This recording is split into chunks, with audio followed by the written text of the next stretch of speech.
आज DSP madam की duty का पहला दिन था। डीएसपी मैडम ने अपने मम्मी पापा से आशीर्वाद लिया और फिर पूजा करके भगवान का भी आशीर्वाद लिया और दही शक्कर खाकर अपने माता पिता का आशीर्वाद लेकर वह अपनी ड्यूटी के लिए चल पड़ी। मैडम की ड्यूटी दूसरे शहर में थी, जहां उसके घर से उसकी ड्यूटी की दूरी 1 घंटे की थी। इसलिए डीएसपी मैडम अपनी ड्यूटी के लिए अपने घर से थोड़ी पहले ही निकल गई थी, ताकि समय से वह अपनी ड्यूटी पर पहुंच जाए। और थाना आने से पहले ही डीएसपी मैडम ने अपनी गाड़ी रुकवा दी। ड्राइवर ने कहा, मैडम, आपने गाड़ी यहाँ पर क्यों रुकवा दी है? क्यों, कोई जरूरी काम है? तो डीएसपी मैडम ने कहा, हाँ मोहन, मुझे एक जरूरी काम है। तुम गाड़ी यहीं रोक दो। मैं आज अपनी ड्यूटी पर गाड़ी से नहीं, पैदल ही जाऊंगी। तो यह सब मोहन को समझ में ही नहीं आया। मोहन डीएसपी मैडम का ड्राइवर था। मोहन ने मैडम से कहा, मैडम जी, आप क्या कह रही हैं? मेरी तो कुछ समझ में ही नहीं आ रहा। तो डीएसपी मैडम ने कहा, कुछ नहीं मोहन, कुछ समय बाद तुम अपने आप समझ जाओगे कि मैं क्या करना चाहती हूँ। और यह कहकर डीएसपी मैडम गाड़ी से नीचे उतर गई और मोहन से कहने लगी, मोहन, मेरे फोन का इंतजार करना और तुम गाड़ी यहीं पर खड़ी करके रखना और मैं अपनी ड्यूटी के लिए थाने जा रही हूँ पैदल। मोहन ने कहा, ठीक है मैडम, मैं आपके फोन का इंतजार करूंगा। और डीएसपी मैडम गाड़ी से उतरकर थोड़ा आगे ही चली थी कि मैडम ने कुछ सोचा और उन्होंने अपना भेष बदल लिया। डीएसपी मैडम ने अपने यूनिफॉर्म के ऊपर से ही फटे पुराने कपड़े पहन लिए और अपने चेहरे पर भी कहीं कालिख वगैरह लगा ली और अपने बाल बिखेर लिए। अब उसको देखकर ऐसा लगता था जैसे वह कोई बहुत ही गरीब लड़की जैसी लग रही थी। और ऐसा भी भेष बनाकर डीएसपी मैडम थाने की ओर चल पड़ी। जैसे ही मैडम थाने के पास पहुंची तो डीएसपी मैडम ने जो देखा उसे देखकर तो मैडम की आंखें फटी की फटी रह गई। उन्होंने देखा कि थाने के बाहर कुछ हंगामा हो रहा है। एक लड़की थी, भोली भाली सी, उम्र कहीं कहीं 24 साल की ही होगी और उसके माँ बाप सीधे साधे और सिंपल से कपड़ों में उसके साथ खड़े हुए थे। वह लड़की भी दिखने में एकदम से सीधी सादी और सुशील लग रही थी। वो भी बिल्कुल सिंपल से कपड़े पहने हुए थी। उन्हें देखकर ऐसा लगता था जैसे कि वह एक लोअर मिडिल क्लास फैमिली से ताल्लुक रखती थी। और उनके साथ में एक लड़का भी था। वो भी बिल्कुल सिंपल से कपड़े पहने हुए था। देखने में लड़के की उम्र यही कोई 19-20 साल की लग रही थी और वे पुलिस वालों के सामने हाथ जोड़े हुए खड़े थे। और दूसरी तरफ से कुछ आदमी थे जो काफी स्टैंडर्ड में थे और वह पुलिस वालों से कुछ बात कर रहे थे। उन्होंने काफी महंगे महंगे कपड़े पहने हुए थे। हाथ में काफी महंगा मोबाइल भी था। उन्हें देखकर ऐसा लगता था जैसे काफी अमीर घर से ताल्लुक रखते हो। उनकी बात करने का तजुर्बा भी एकदम से अमीर आदमियों वाला ही था, लेकिन वह पुलिस वालों से ऐसे बात कर रहे थे जैसे कि वह पुलिस वाले उनके नौकर हों। और यह देखकर डीएसपी मैडम की आंखें फटी की फटी रह गई।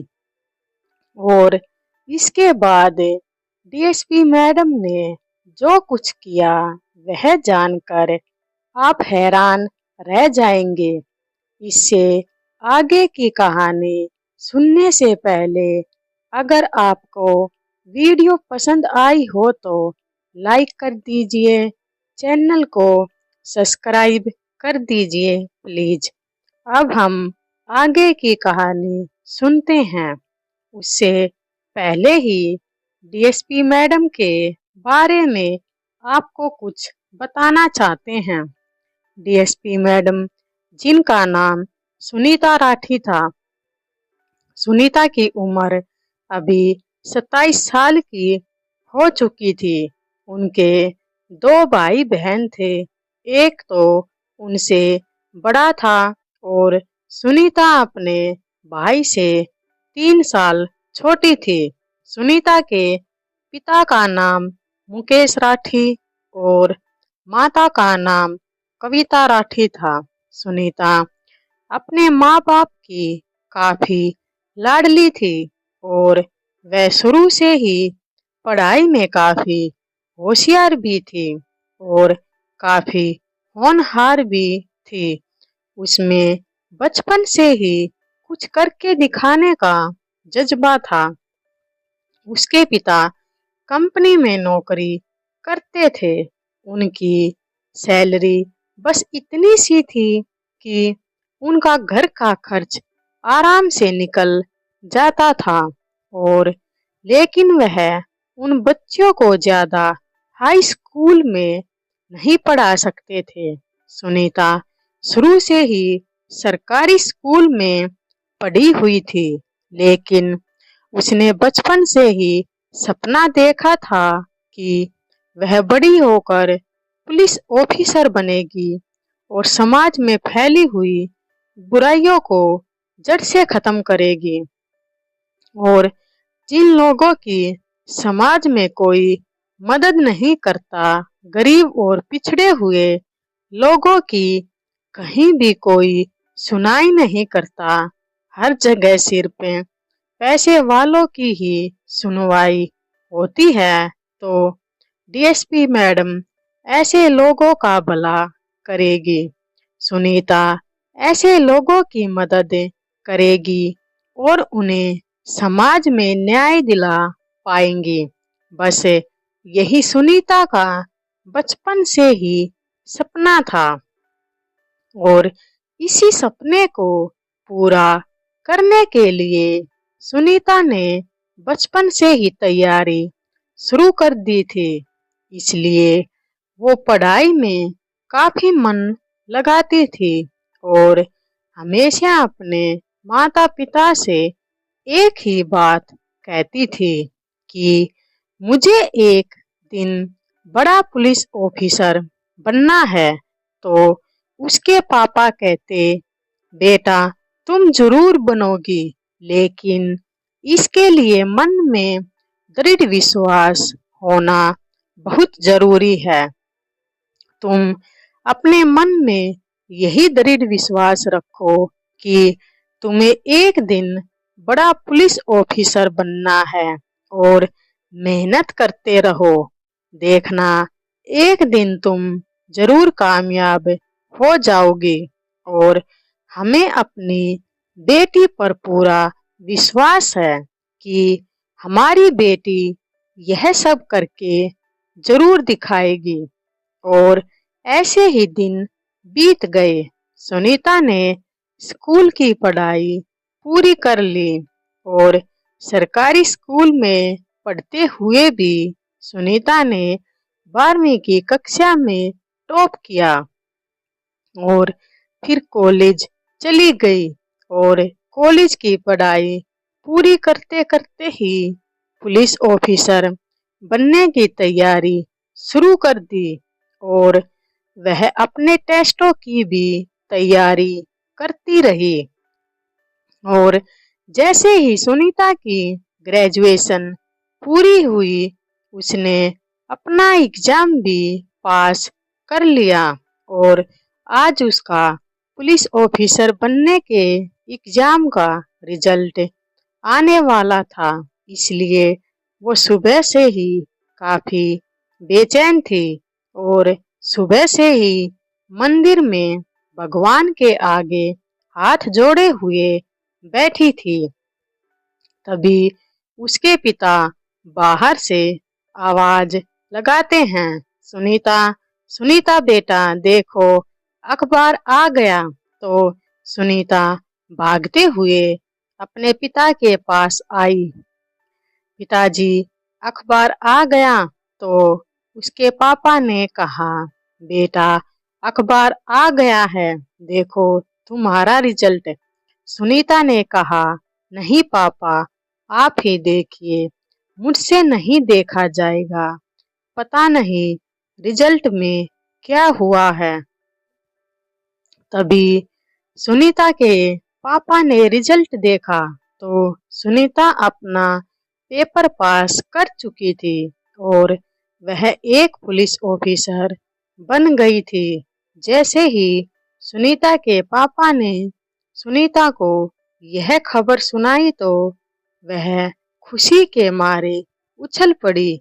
उसकी तो खुशी का ठिकाना ही नहीं था। आज उसका जो सपना था वह पूरा हो रहा था। वो पुलिस ऑफिसर बन चुकी थी और सुनीता को कुछ दिनों बाद अपनी ट्रेनिंग के लिए चली गई और कुछ महीनों बाद उसकी ट्रेनिंग पूरी हो गई। आज उसकी ड्यूटी का पहला दिन था और उसने बचपन से ही देखा था और सीखा था, जो उसका सपना था वह पूरा करने का समय आ गया था।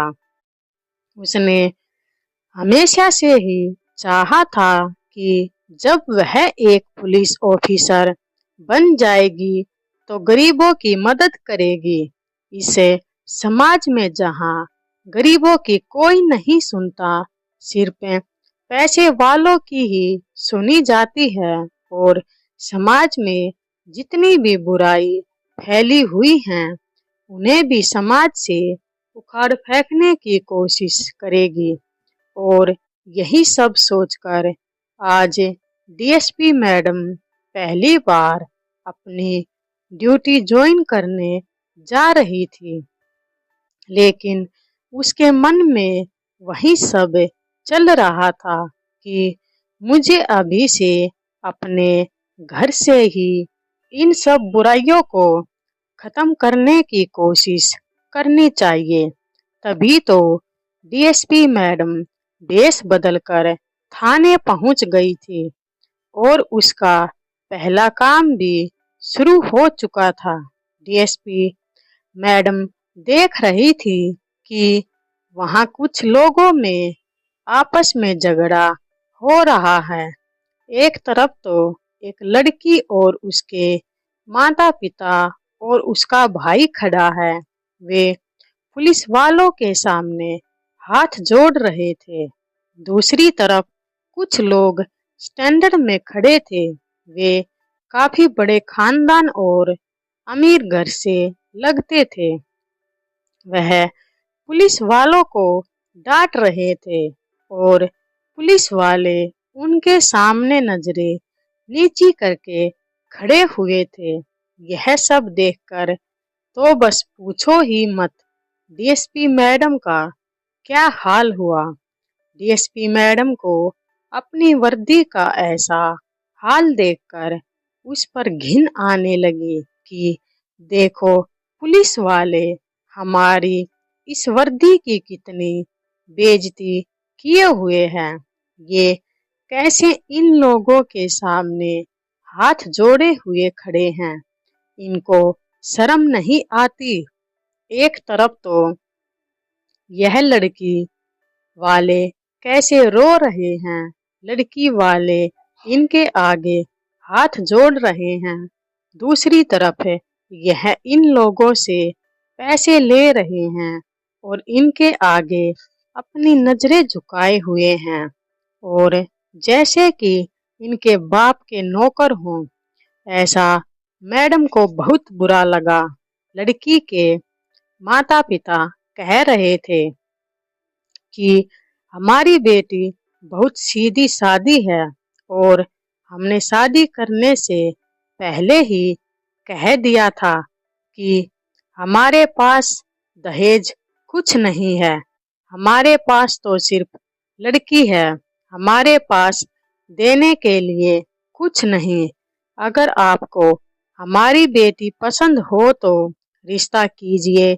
तब इन लोगों ने कह दिया था कि हमें तो सिर्फ आपकी बेटी चाहिए। वैसे तो हमारे पास ही बहुत कुछ है और वैसे भी दूसरे के धन से कुछ नहीं होता। तब तो इन्होंने झोली फैलाकर हमारी बेटी ली थी और शादी कर ली। लेकिन जब से हमारी बेटी शादी करके उनके घर में गई है, इन्होंने हमारी बेटी का जीना हराम कर दिया। मुझे धमकी देकर पैसे लाने की बात कर रहे हैं।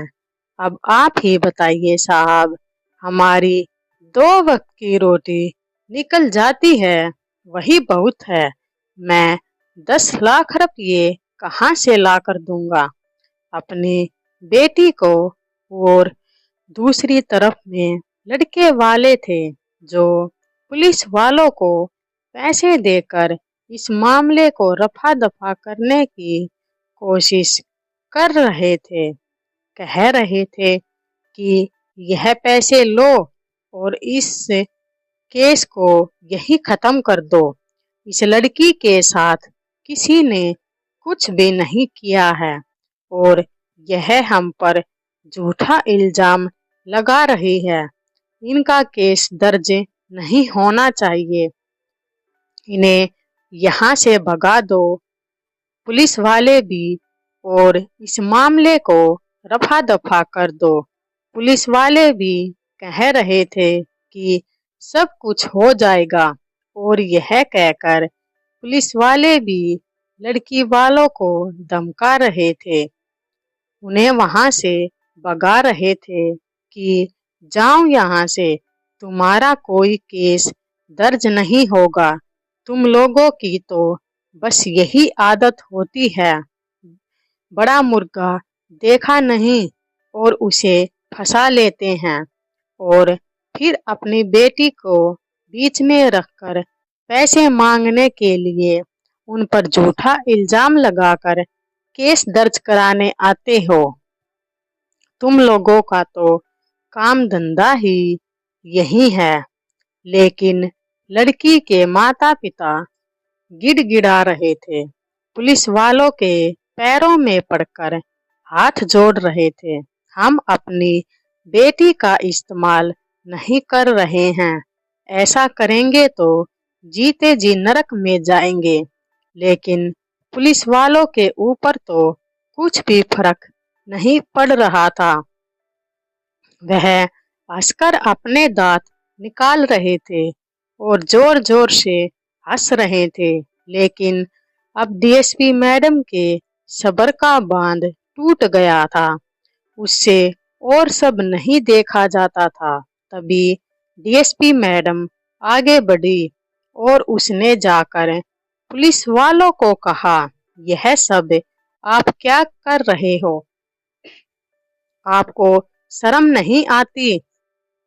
यह लड़की और इसके माता पिता कैसे हाथ जोड़कर आपके सामने भीख मांग रहे हैं और अपना केस दर्ज करने के लिए कह रहे हैं, तो क्या आप इनका केस दर्ज नहीं करेंगे? तो एक पुलिस वाले ने कहा, ए लड़की, तुम कौन हो और कौन होती हो? तुम हम पर हुक्म चलाने वाले? हम तुम्हारे बाप के नौकर हैं क्या? चली जाओ यहाँ से। यहाँ पर कोई भीख नहीं मिलती।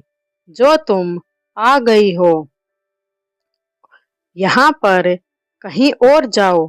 यहाँ पर तुम्हें कुछ नहीं मिलेगा और दोबारा से हिम्मत मत करना कि तुम हमारी मालकिन बनने की। मैडम ने फिर कहा, नहीं साहब, ऐसी कोई बात नहीं है।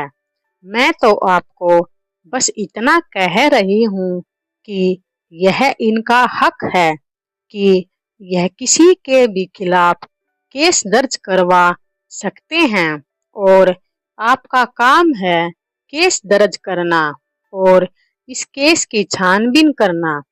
तो आप अपना काम ईमानदारी से कीजिए और रिश्वत लेना बहुत बुरी बात होती है और वही रिश्वत तो आप खुलेआम ले रहे हो। इन लोगों से मैंने अपनी आंखों से देखा है। उस पुलिस वाले ने मैडम को कहा, लड़की कौन होती है हमसे यह सब कहने वाले? अगर तुमने फिर से कुछ कहा तो तुम्हें जल के अंदर डाल दूंगा, समझी? और तुम्हारे ऊपर ऐसा केस दर्ज कर दूंगा कि तुम्हारे माता पिता एड़ी चोटी का जोर लगा लेंगे तो भी तुम जेल से निकल नहीं पाओगे, समझी? तुम चलो, भागो यहाँ से। अब तो डीएसपी मैडम के सब्र का बांध टूट गया था। उन्होंने उस पुलिस वाले को कहा, साहब, क्या तुम मुझे मेरी औकात दिखाओगे? मैं खुद तुम्हें अपनी औकात दिखाती हूँ। तो पुलिस वाले ने कहा, अच्छा, दिखाओ अपनी औकात। तभी मैडम ने अपने ड्राइवर को फोन किया और कहा कि मोहन अभी 5 मिनट के अंदर यहीं थाने के पास आओ। और मोहन जल्दी से मैडम के पास गाड़ी लेकर आ गया और उसने आते ही मैडम को सैल्यूट मारा और सभी पुलिस वाले यह देखकर चौंक गए कि यह गाड़ी का ड्राइवर है, इस लड़की को सैल्यूट क्यों मार रहा है। और तभी मैडम ने कहा, मोहन, पानी की बोतल लेकर आओ। तो मोहन ने पानी की बोतल लाकर मैडम को दे दी। मैडम अपना मुंह साफ कर लिया और अपने बालों में कंघी करके बाल भी बांध लिए और अपने फटे पुराने कपड़े जो मैडम ने अपनी यूनिफॉर्म के ऊपर से ही पहन रखे थे उन्हें भी उतार कर फेंक दिया और अपनी यूनिफॉर्म में आ गई। जैसे उन सब पुलिस वालों ने डीएसपी मैडम को देखा तो उनकी आंखें फटी की फटी रह गई। वे सभी तो एकदम से डर गए और अपनी नजरें झुकाकर मैडम को सलूट करने लगे और मैडम से कहने लगे कि मैडम जी, हमें माफ कर दीजिए, हमसे गलती हो गई। हमें नहीं पता था कि आप आज अपनी ड्यूटी ज्वाइन करने के लिए आने वाली हैं।